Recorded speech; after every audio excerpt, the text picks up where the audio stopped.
I took a coworker's parking spot after they complained I was arriving late, by user apprehensive ARM 614. My commute to work got progressively longer and unpredictable over the past year due to 4 bridge closures occurring within months or weeks of each other. No date has been given for their reopening, so for the time being, short of heading off for work an hour or two ahead of time, you risk arriving a minute to 5 minutes late once or twice a week. Everyone has been impacted by the traffic in one way or another, which I mention because there was no way someone could feign ignorance. One coworker, though, didn't care about legitimate reasons for my being slightly late for work every now and then, and complained so adamantly behind my back about it that my immediate supervisor reluctantly wrote me up. I knew it had to be that one coworker because they would get noticeably irritated whenever traffic conditions were brought up. They would leave the room, loudly interrupt with unimportant questions or comments, or roll their eyes. They're also known for complaining about every little thing, at one point having played a big role in not having a seasonal employee rehired the following year. Despite that coworker, I love my job. So I started leaving for work an hour and a half earlier than before. My arrival time is now anywhere from 15 to 45 minutes before my shift starts. And that's when I noticed the annoying coworker always arrives about 10 minutes early and always has a very convenient street parking space available. I used to park on a different side of our building before traffic got bad, and had never noticed that they'd unofficially claimed that public parking spot is theirs. Most of the time, I'm at work early enough to get my pick of any spot in our always crowded employee parking lot, but no parking spot other than theirs makes up for my having to wake up at 5:30 in the morning. That coworker can't complain about my being late now. They know better than anyone that I'm at work way before I have to. I've mentioned my arrival time to other coworkers with them in earshot, so they know I'm parking there out of spite. I've also gone as far as parking right in the middle of a space large enough to accommodate their car and mine. I have no idea if they've complained to our supervisor about it or not, but I really want them to have been stupid enough to complain about my taking their public parking spot away. Manager kept forgetting my break, by user immediate Ben 7974. I worked in a cafeteria on campus at my university. It was wonderful because I could take shifts around lectures and didn't lose time traveling. The manager used to sit in her office on the phone or just disappear for long periods of time. I didn't mind because I liked my other coworkers and she left us alone to do our thing. I always volunteered to do the closing shift because the owner let me take home all the leftover food. It basically kept me and my housemates alive and we were very grateful. The problem was, on a 5-hour or longer shift, you had to take a 30-minute break. I'd always ask when mine was but she'd always say later, "We're too busy." I'd usually end up just working the whole 5 hours. I didn't mind until I realized she was only paying me for 4.5. I asked her about it and she said if I didn't take my breaks that wasn't her problem. Cue malicious compliance. My next closing shift was 4.5 hours of opening hours and finished 30 minutes after closing. Everyone else went at 7 and I stayed back by myself to clean everything in 30 minutes. It was a big job but I had it down pat. The entire shift I kept asking her if I could take my break and she kept saying no. So, at 7, I took my apron off and walked out, saying I'll be taking my break now since we were too busy before. I sat in the cafeteria and watched her clean that entire place. It took her well over an hour. The next day she had a break schedule up. Yell at me in front of a customer? Fine. Everyone gets 18 ounces of free coffee, by user pressure rocker. This was a while ago and I have since quit this job. I used to work at a diner on the weekends. To-go coffees are served in styrofoam cups and only come in one size, 12 ounces. A trucker came in for breakfast and he asked for a big coffee to go. Again, they only come in one size. So I sold him a 12-ounce coffee and gave him his cup. Usually we leave space in case people want to add cream, but I filled his up all the way.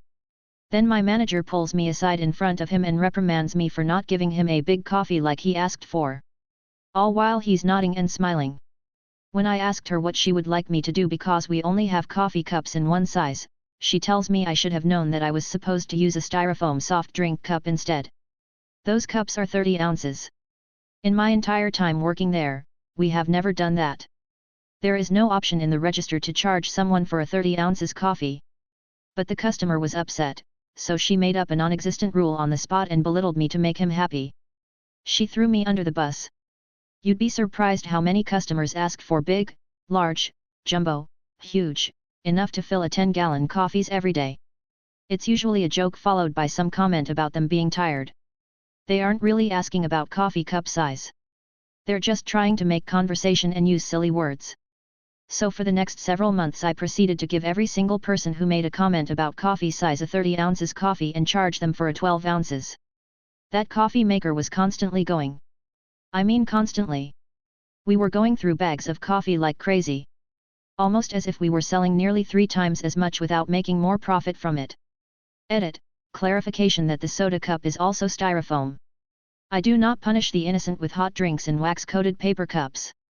Started doing less work because my foreman made it clear he wanted quality over quantity, by user OK_present_6508. I was working in a metal fabrication shop and we were repairing a bunch of parts that came off the robot. Basically there was quite a bit of work that went into each part, but there was about 12 of weld that the robot couldn't do that we had to do by hand, and they had to pass ultrasonic testing. So I was getting 10 parts done in a shift as well as 120 of weld. While the guy I was working with would get 2 parts done and 24 of weld. One Friday the foreman comes over and asked the other guy if he wanted to work Saturday but not me. I asked if he could use my help too and he said, no. I'd rather have guys working Saturday that can pass their UTs 100%. I pointed out that not only did I do 5x the work but I passed about 99% of the time. I would fail about 1 of weld per 120. And I'd have it repaired and passed before the end of the shift. This still wasn't good enough and basically told me it doesn't matter since I'm still failing. So come Monday I only started completely finishing 2 parts a day and got my passing rate up to 100%. Foreman comes over frantically in the middle of the week trying to find out why my productivity has decreased so dramatically. And I said, sorry boss. I was trying to work on my pass rate. His face got so fucking red it was hard to keep a straight face. But I started getting Saturday work after that. When I took the SAT in the early 80s, they required that we took an extra third part to test their future questions, by user is_burn. The SAT back then, and maybe now, had 2 parts, English and math. When we finished they told us that we had to stay and take a third part which were questions that they were considering for future tests. The proctor said that we would see our score but it wouldn't be sent to colleges. Fuck that. I paid to take your goddamn test and I am not about to do your work for you for free.